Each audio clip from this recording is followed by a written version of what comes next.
السلام علیکم ورحمۃ اللہ وبرکاتہ۔ لیلۃ القدر عام سی رات تھوڑی ہے، خزانے لوٹنے کا ٹائم آ گیا۔ موجودہ حساب کتاب کے دور میں ہمیں وہی چیزیں اچھی طرح سمجھ آتی ہے جس میں حساب واضح ہو۔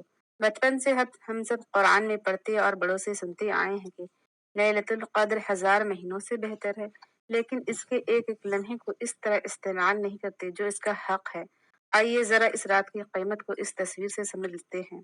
مجھے یقین ہے کہ اس کو سمجھ لینے کے بعد آپ اس سال اس رات کی ایک ایک لمحے کی قیمت سمجھ جائیں گے۔ یہ صرف ایک رات نہیں بلکہ ایسا خزانہ ہے جس کو مل گیا وہ کامیاب ہو گیا۔ اس کا حساب جو یہاں درج ہے اس سے بھی کچھ زیادہ ہی بنتا ہے۔ ایک رات 83 سال، 1 گھنٹہ 98 سال، 1 منٹ 58 دن، 1 سیکنڈ 23 گھنٹے۔ اللہ اکبر کبیرہ۔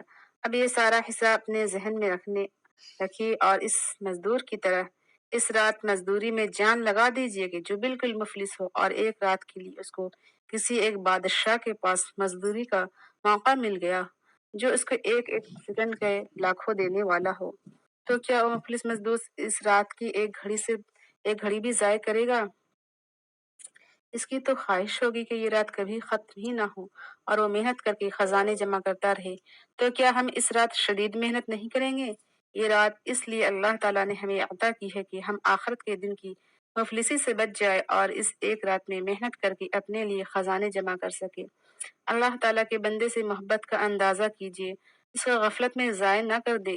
اس تصویر کو بار بار دیکھیں تاکہ ذہن نشین ہو جائے اور پھر آنے والی مبارک راتوں میں اگر موبائل پر میسج چیک کرنے کا بھی دل چاہے تو یہ حساب یاد کر لے کہ سیکنڈوں میں لاکھوں کے خسارہ ہے۔ کوئی ایسا کام نہ کیجیے جس میں 1 منٹ بھی ضائع ہو۔